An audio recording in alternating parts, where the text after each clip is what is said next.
আসসালামু আলাইকুম। সবাই কেমন আছেন? আশা রাখছি আল্লাহর রহমতে ভালো আছেন।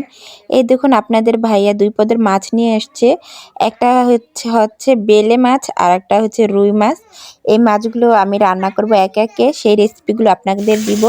এর জন্য ১ম এ আমি রুই মাছটাকে ভেজে নিচ্ছি। মানে আজকে যা রান্না করব তার জন্য ৫-৬ পিস মাছ নিয়েছি রান্না করার জন্য। আর এই মাছটা রান্না করব বেগুন আর আলু দিয়ে টমেটো।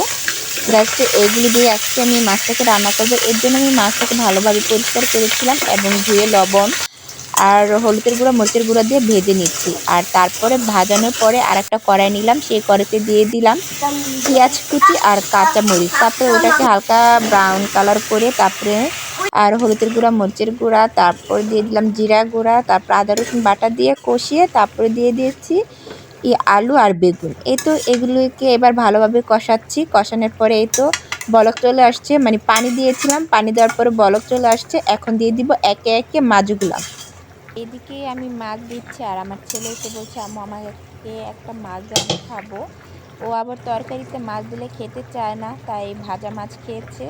আর এখন আমি দিয়ে দিব জিরা গুঁড়া। আর এদিকে কিন্তু আমার প্রায় রান্না শেষের দিকে।